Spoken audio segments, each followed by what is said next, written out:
This is Get Real with Deb Waterbury, a show where Dr. Deb gets real as she teaches through books and studies on topics relevant for today.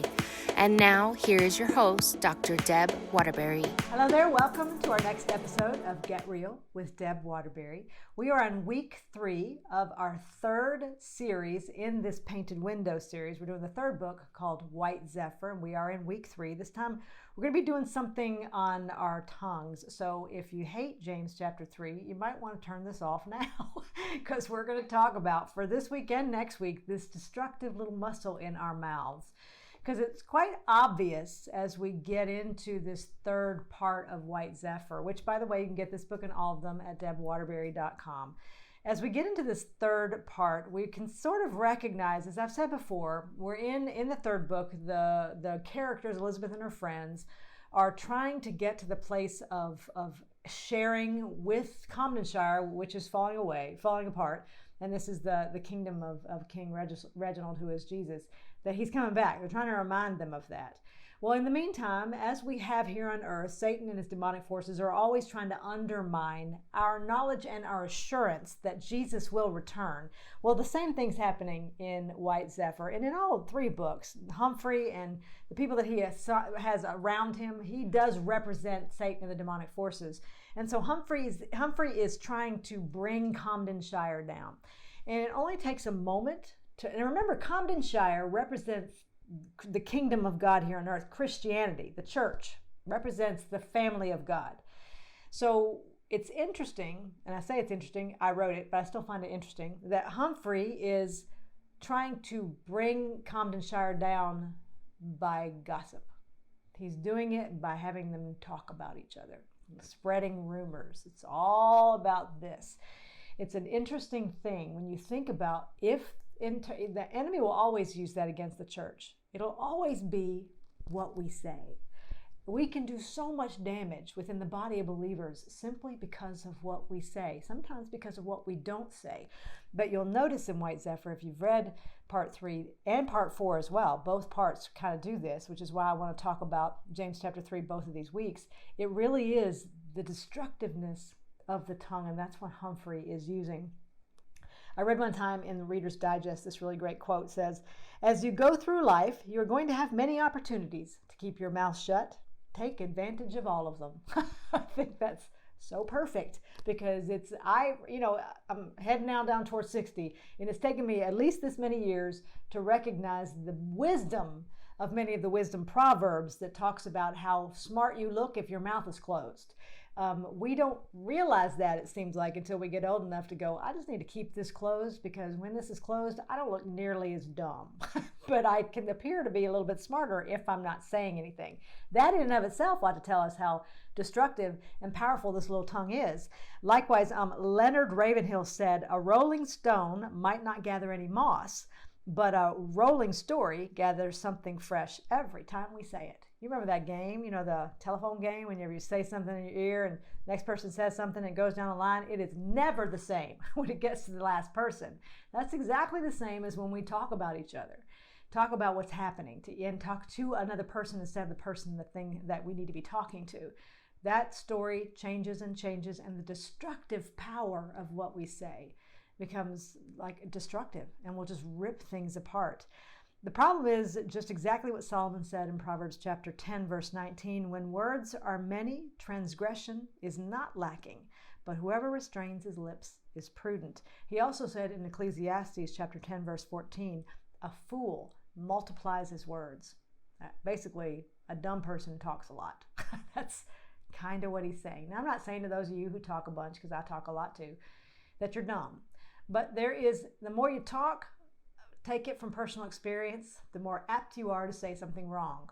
That just makes sense, doesn't it? I mean, that's mathematics. If I say more, I have more likelihood to say something wrong. If I say less likelihood of saying something wrong. So as we're moving in White Zephyr, we can see that this is how Humphrey now intends to destroy Comdenshire. He is trying to destroy it through their words, through the things they're saying to one another, things they're saying about King Reginald, things they're saying about whether or not he's going to come back, things that doubt they're casting by use of their words.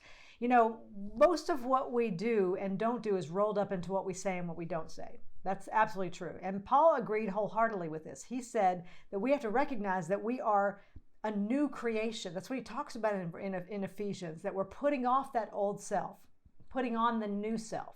He says that in Ephesians chapter 4, that we're in the process of doing that. And in taking and putting off the old and putting on the new, much of that has to do with keeping our mouths closed at the times it needs to be closed. Stephen Cole said this: genuine faith leads to Christ's lordship over your tongue.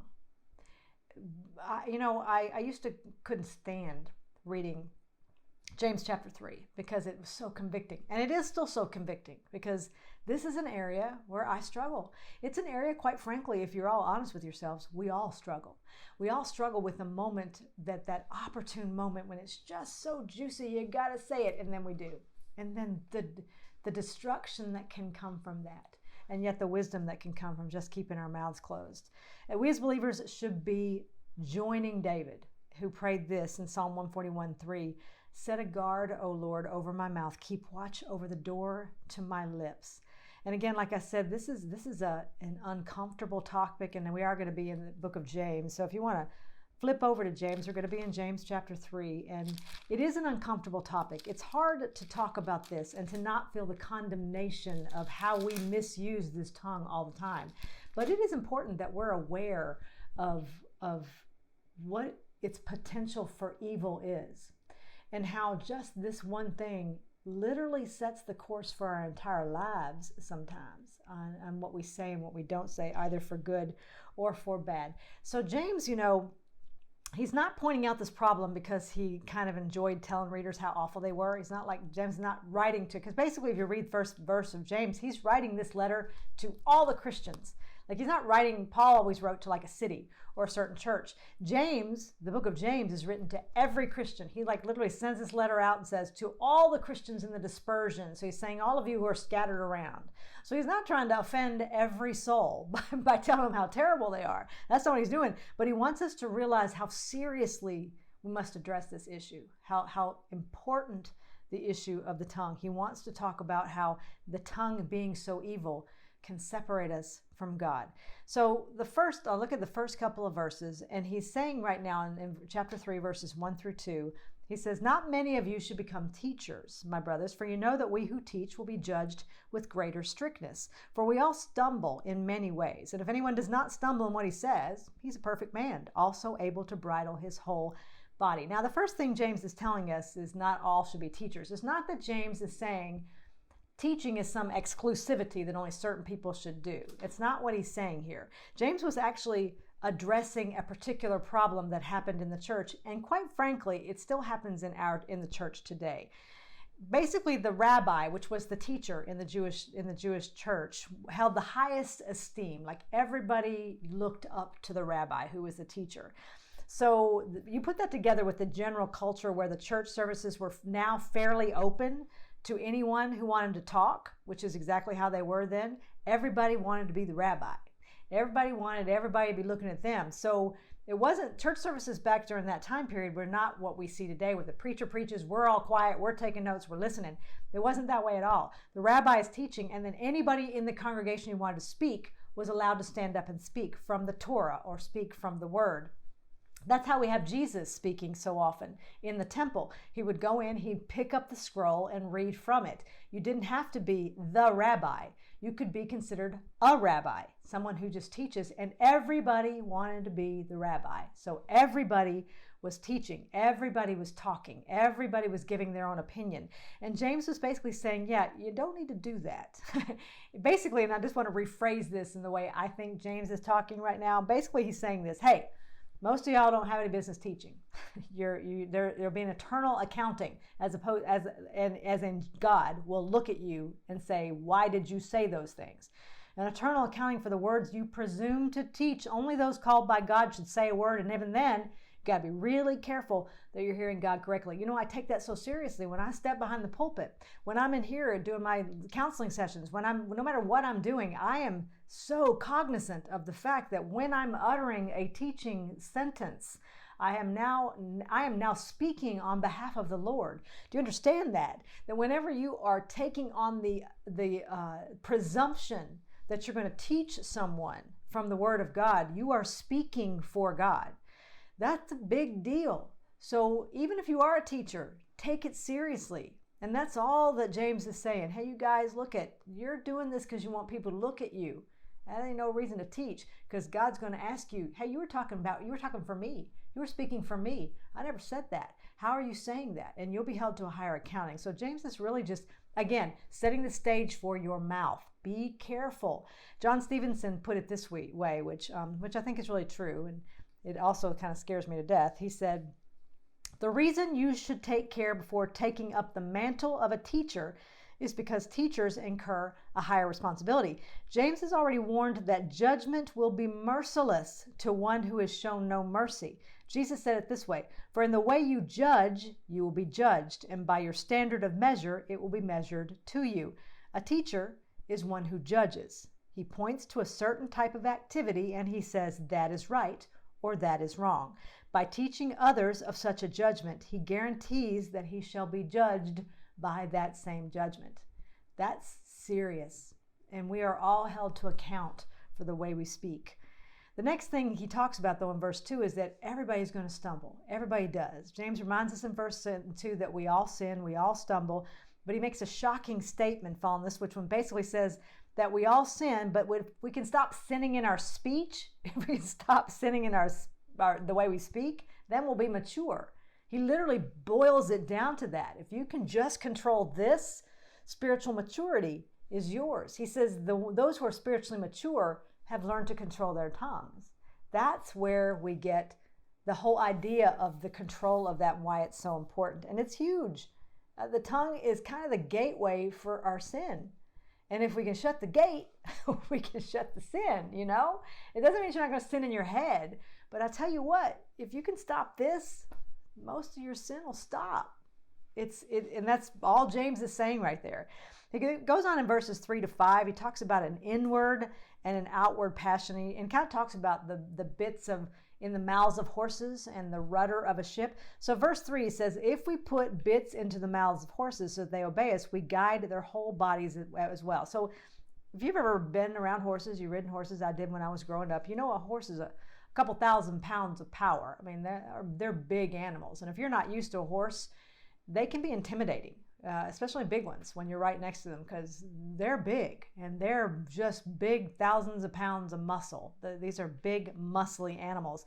But you put a bit, and that's literally just that piece of steel across here, and then the rein, you put a bit in their mouth, they will go wherever you tell them to go. You know, I remember that. And it really does depend on whoever's got the reins too, because you can, if you know how to use that, it's really going to be the person who controls that animal. I have had Great Danes in my life, and I remember one of the things that just surprised me. My last Great Dane weighed about 220 when she passed away, so she's a big dog. When I would take her for a walk, before I figured this out, that dog walked me. She was big, and I do not weigh 220 pounds, so it was very difficult for me to control her. So I went to the vet, and she showed me this leash. And the leash didn't go into her mouth, but it had a thing across her chest and it was just like a string, just a cloth, and then it came up around this way and just had a little leash at the end of it. And I was like, she's going to break that. That's not going to matter. And she said, no.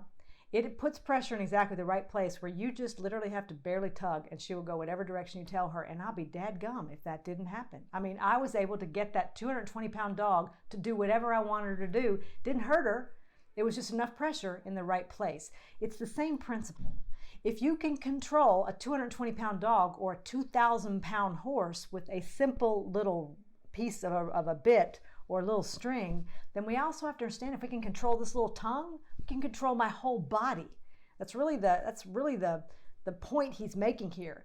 And then he talks about, and that's the inward. That's controlling our inward passions. The bit is inside the rudder, inside the horse's mouth. In verse 4, he talks about controlling outward passions. He says, look at the ships also, though they are large and are driven by strong winds, they are guided by a very small rudder wherever the will of the pilot directs. The rudder's on the outside of the ship. Tiny little thing. But all he's got to do is turn it one way or the other, and the whole ship will go in that direction.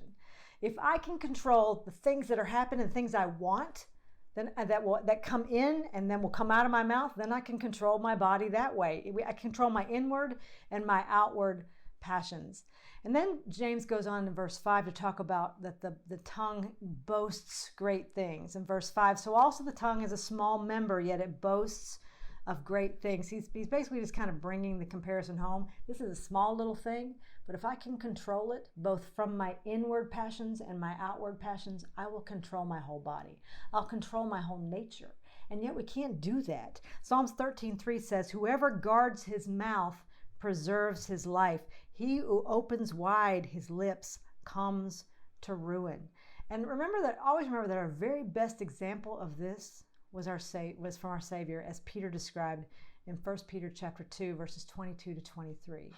You're talking about Jesus here. He committed no sin, neither was deceit found in his mouth. When he was reviled, he did not revile in return.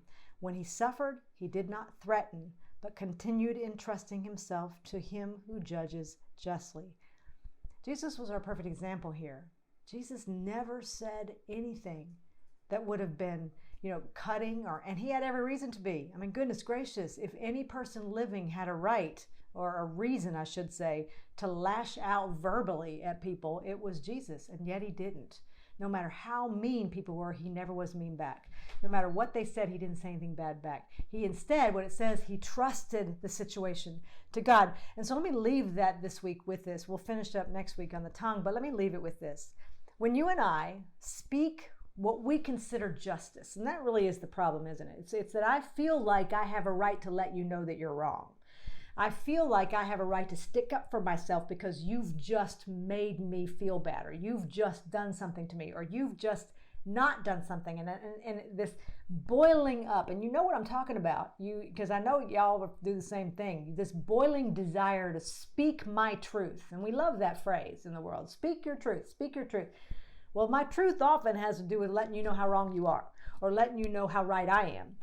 Every time I do that, what I'm saying is, God, I don't reckon you're going to take care of this, so I'm going to go ahead and take care of it myself. I feel like I need to tell her she's wrong. I need to make sure he knows he's wrong. I need to tell them that I'm right. I don't trust that you're going to have my back here, so I'll take care of it myself. It is every time you and I use our mouths, our speech, to speak out against or for or whatever in a way that's angry or mean or cutting or whatever, we're saying to God, I got this. I'll take care of it. Every time. Why do you think David said over and over again, in that same psalm where he says, put a guard over my mouth, is the same psalm he says, because you will be my vindicator. I learned this the hard way. Keeping one's mouth closed when one is being wronged is very difficult. But if you can do that, God will vindicate you in a way that you never could have. It is a beautiful thing, and it is about trusting him.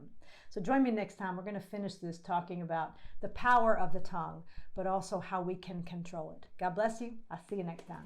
Thank you for joining me today on this episode of Get Real with Deb Waterbury. I hope you were blessed, and I hope you got some information that's going to help you get through your day. If you want any more information on any of my books or my articles or on any of my future speaking engagements, you can find all of that information at debwaterbury.com. God bless you.